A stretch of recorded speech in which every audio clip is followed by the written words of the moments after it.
आज मैं बताऊंगी कुछ साइंस एंड सिम्टम्स के बारे में जिससे आप पता लगा सकते हो कि आपके बच्चे में ऑटिज्म है या नहीं। इससे पहले मेरी जो वीडियो आई थी उसमें मैंने अर्ली साइंस ऑफ ऑटिज्म बताया था, जिससे आप बच्चे में जितने छोटे उम्र से आप पता लगा सकते हो कि बच्चे में ऑटिज्म है कि नहीं। ऐसे साइंस मैंने बताया था।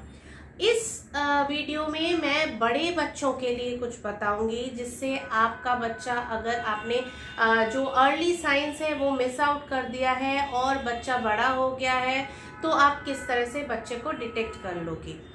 तो चलिए आज का वीडियो यहीं से शुरू करते हैं। हेलो, नमस्ते, मैं डॉक्टर अनामिका हुई, audiologist and speech language pathologist हूँ। सबसे पहला point, poor eye contact. Eye contact जो है बच्चे में 1 साल तक आ जाता है।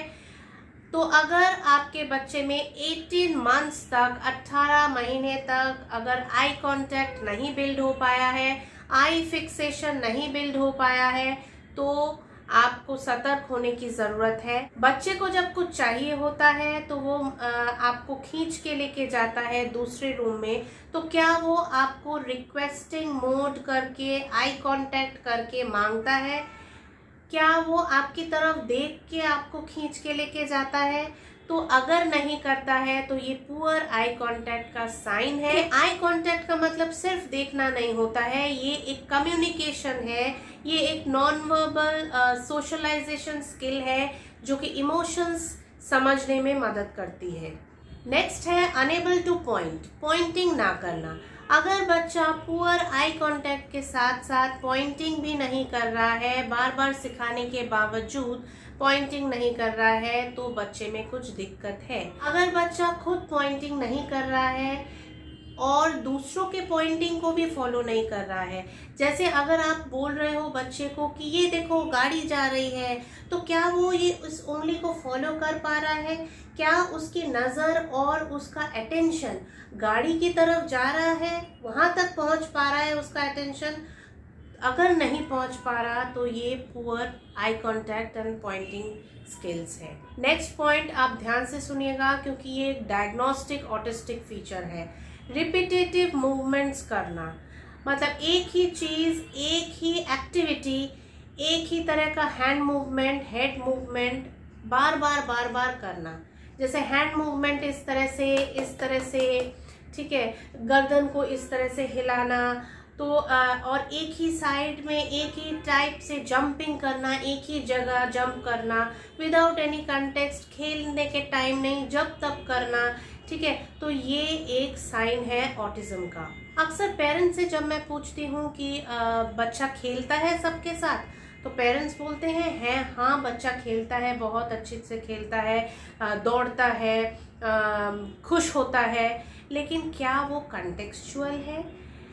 बच्चा दौड़ता है, खुद ही में तो नहीं दौड़ लेता। क्या सारे बच्चे दौड़ रहे हैं वो भी दौड़ रहा है? ठीक है, लेकिन सारे बच्चे बैठ के खेल रहे हैं लेकिन वो दौड़े जा रहा है एक साइड से, तो ये दिक्कत है। फिर ये हाइपर एक्टिविटी का साइन है, ठीक है। या फिर बच्चे ताली नहीं बजा रहे हैं, बच्चे अपने में खेले जा रहे हैं, लेकिन वो इस तरह से किए जा रहा है, तो ये भी एक दिक्कत है। तो ऐसे साइंस तो नहीं है बच्चे में, आप नोटिस कर। नेक्स्ट है डिलेड स्पीच एंड लैंग्वेज। ये बहुत ही एक कॉमन सा एक सिम्टम्स आप बोल सकते हो, जो कि हर डिसऑर्डर में रहता है। और पेरेंट्स से जब पूछा जाता है, पेरेंट्स बोलते हैं कि बच्चे की स्पीच तो है मैडम, लेकिन बच्चा खुद से नहीं बोलता है। पता चलता है कि बच्चा ABCD बोलता है, 1 2 3 4 बोलता है, और पेरेंट्स उसको स्पीच समझते हैं, लेकिन वो स्पीच नहीं है, वो सिर्फ एक रोट मेमोरी है जिसको याद करके बच्चा रख रहा है। इसमें कॉग्निटिव स्किल्स और मेमोरी इन्वॉल्व रहता है, स्पीच एंड लैंग्वेज वाली कम्युनिकेशन नहीं। पर जहाँ पे सोशलाइजेशन स्किल्स की बात आ जाती है, सोशल डेवलपमेंट की बात आ जाती है, वहाँ पे बच्चा लैकिंग है। किसी अनजान जगह में मम्मी पापा को ढूंढना, 18 मंथ्स तक नेम कॉलिंग पे रिस्पॉन्ड ना करना, यहाँ तक कि 18 मंथ्स तक फर्स्ट मीनिंगफुल वर्ड्स का ना होना। 18 मंथ्स तक बच्चे में एटलीस्ट 20 to 25 मीनिंगफुल वर्ड्स आ जाते हैं, तो अगर आपके बच्चे में नहीं आया है और ये सारा सिम्टम्स बच्चे में है तो ये ऑटिज्म का एक बड़ा साइन है। इसके अलावा बच्चे को अगर आप कुछ पूछते हो तो वो वही चीज़ को रिपीट करता है। मतलब अगर आप पूछते हो कि आपका नाम क्या है तो वो नाम बताने के बजाय वो बोलेगा आपका नाम क्या है, या फिर किसी और चीज़ को पहले उसने कुछ सुना है तो वही चीज़ रिपीट करता रह रहा है। तो इसे इकोलेलिया बोलते हैं, जो कि एक नॉर्मल फेनोमेना है बच्चों में। लेकिन 2-2.5 साल के बाद भी अगर ये कंटिन्यू होता है तो ये एक साइन है ऑटिज्म का। कांस्टेंट मूविंग, 18 मंथ्स तक बच्चे में सिटिंग टॉलरेंस ना होना। बहुत बार पेरेंट्स बोलते हैं कि बच्चा तो बहुत एक्टिव है, बच्चा बैठता ही नहीं है एक जगह, सुनता नहीं है, पूरे दिन घूमता फिरता रहता है, जंप करता है, बहुत एक्टिव है। अगर बच्चे में आई कांटेक्ट पुअर है, पॉइंटिंग स्किल्स नहीं है, डिलेड स्पीच एंड लैंग्वेज है और बच्चा कांस्टेंट मूविंग पे है, मतलब हाइपर एक्टिव है, जो आप बोल रहे हो एक्टिव वो हाइपर एक्टिविटी है, तो बच्चे में ऑटिज्म का साइन है। Disturbed play pattern, meaningful play ना होना।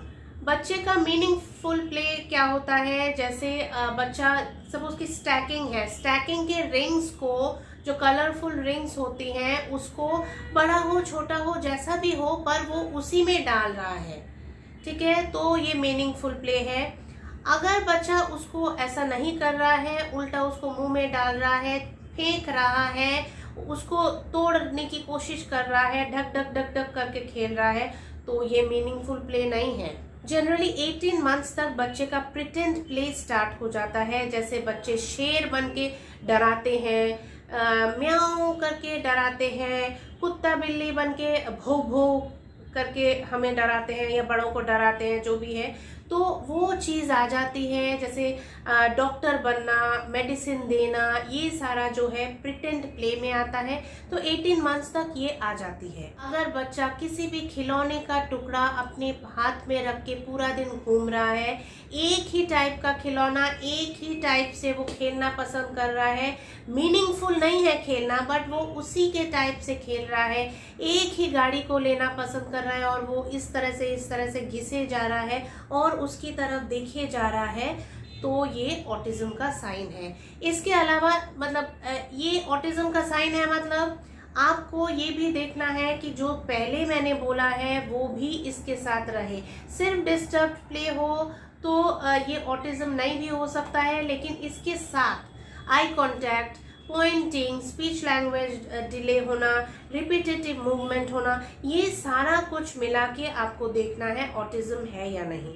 इसके अलावा सेल्फ इंजोरियस या सेल्फ हिटिंग बिहेवियर होना, जैसे इस तरह से मारना, इस तरह से काटना खुद को, तो ये होना, या तेज हवा, ब्राइट लाइट से परेशान हो जाना, चिल्लाना, तरह तरह से रेस्टलेस बिहेव करना, ठीक है, ये सारी जो चीज़ें हैं इससे भी ऑटिज्म हो सकता है। 2-2.5 साल तक टॉयलेट ट्रेनिंग ना होना, मतलब सुसु पॉटी नहीं बोलना, उसको समझ में नहीं आ रहा है, इधर उधर कर देना बार बार, तो ये भी ऑटिज्म का साइन है। ये सारे जो पॉइंट्स मैंने बताए हैं उनमें से एक अगर प्रेजेंट है आपके बच्चे में तो वो ऑटिज्म का साइन नहीं है। अगर इनमें से बहुत सारे साइंस प्रेजेंट हैं तो बच्चे में ऑटिज्म हो सकता है। जैसे एक मीनिंगफुल वर्ड जो है बच्चे का 18 मंथ्स तक नहीं आया है, लेकिन आई कांटेक्ट बहुत अच्छा है, बहुत अच्छे से पॉइंटिंग करता है, बहुत अच्छे से बाहरी एनवायरनमेंट में इंटरैक्ट करता है, तो ये ऑटिज्म नहीं है। तो ये ज़रूर ध्यान रखिए, पहले ही डरना नहीं है, पहले ही मतलब ट्रॉमेटिक नहीं होना है। स्पीच लैंग्वेज पैथोलॉजिस्ट के पास जाइए और उनसे असेसमेंट करवाइए।